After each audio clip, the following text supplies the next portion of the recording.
रात का समय था। आसमान में काले बादल घिरे हुए थे और पेड़ों की लंबी परछाइयां जमीन पर पड़ रही थी। गांव की गलियों पर सन्नाटा छाया था।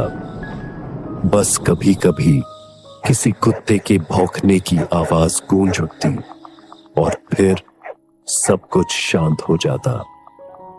यही वो समय था जब रामनाथ खेतों से लौट रहा था। उसका घर गांव के बीचों बीच था, लेकिन रोज की तरह आज उसके कदम तेज नहीं थे। दिल में एक अजीब सा बोझ महसूस हो रहा था। रामनाथ गांव का सीधा साधा इंसान था। दिन भर खेतों में मेहनत करता और शाम को चौपाल पर बैठकर दूसरों की बातें सुनता।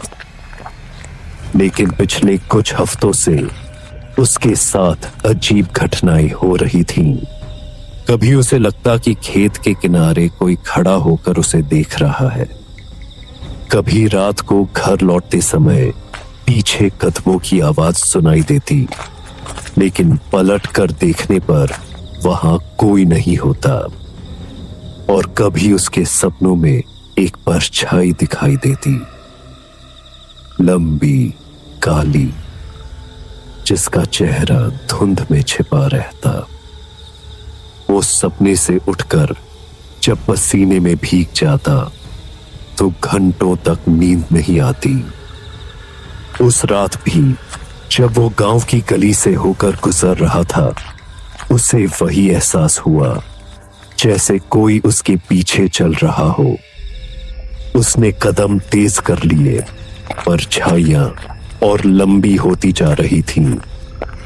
खेतों की मेड़ पर खड़े पेड़ बिजली की चमक में ऐसे लगते जैसे किसी ने अपने हाथ आसमान की तरफ फैला रखे हो। रामनाथ ने गहरी सांस ली। बस आजकल का डर मेरे मन का खेल है और कुछ नहीं। लेकिन तभी अचानक कानों में धीमी आवाज गूंजी, आखिरी रात। रामनाथ डर गया। उसने चारों ओर देखा, लेकिन दूर दूर तक कोई नहीं था। दिल की धड़कन तेज हो गई। उसने बिना पीछे देखे घर की ओर दौड़ लगाई। गांव की गलियों से भागते हुए उसके कदमों की आवाज खुद उसे डराने लगी। हर मोड़, हर कोना उसे अजनबी लगने लगा। वो जानता था कि गांव में पुराना एक घर है जिसके बारे में लोग धीरे धीरे बातें करते हैं, लेकिन खुलकर कोई उसका नाम नहीं लेता।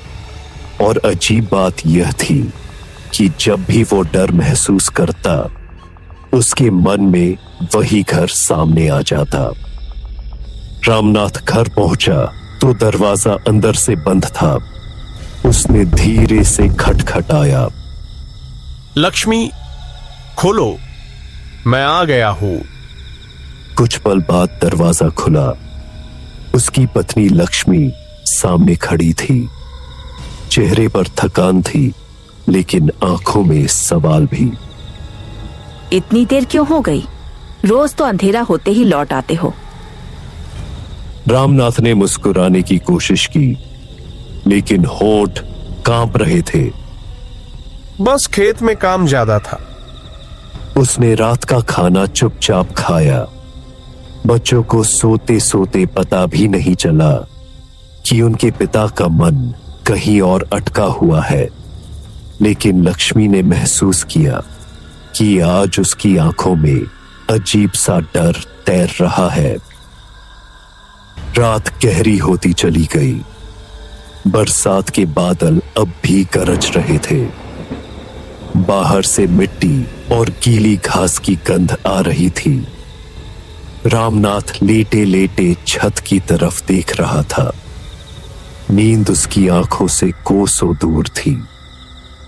अचानक उसे लगा जैसे आंगन में किसी के कदमों की आहट हुई हो। धीरे से उठकर खिड़की से झांका। अंधेरे आंगन में कुछ हिलता डुलता दिखा। पहले उसने सोचा शायद कोई जानवर होगा, लेकिन जब ध्यान से देखा तो लगा कि कोई इंसानी साया है, लंबा टेढ़ा मेढ़ा, जो धीरे धीरे आंगन के कोने में खड़ा हो गया। रामनाथ का दिल जोर से धड़कने लगा। उसने तुरंत खिड़की बंद कर ली और बिस्तर पर लेट गया। आंखें बंद कर ली, लेकिन नींद कहां आने वाली थी। उसकी सांसें तेज हो गई और तभी वही आवाज, इस बार बिल्कुल पास से, आखिरी रात। रामनाथ पसीने से भीग गया। उसने सोचा कि शायद उसके दिमाग का खेल है, लेकिन दिल मानने को तैयार नहीं था। सुबह होते ही वो चौपाल पर गया और गांव के बुजुर्गों से बातें करने लगा। हिम्मत जुटाकर उसने पूछा, काका, वो जो तालाब के उस पार पुराना घर है, लोग क्यों उसके बारे में कुछ नहीं बोलते? रामनाथ, उस घर का नाम मत लो। वो घर गांव की सबसे पुरानी बद्दुआ है। जिसने भी उस घर में रात बिताई सुबह जिंदा नहीं लौटा।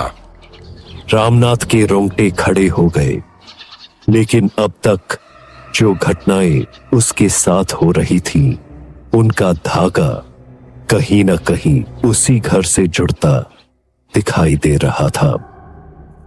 उसने हिम्मत करके ठान लिया, आज रात मैं उस घर का सच जानकर रहूंगा। वो चुपचाप घर से निकला।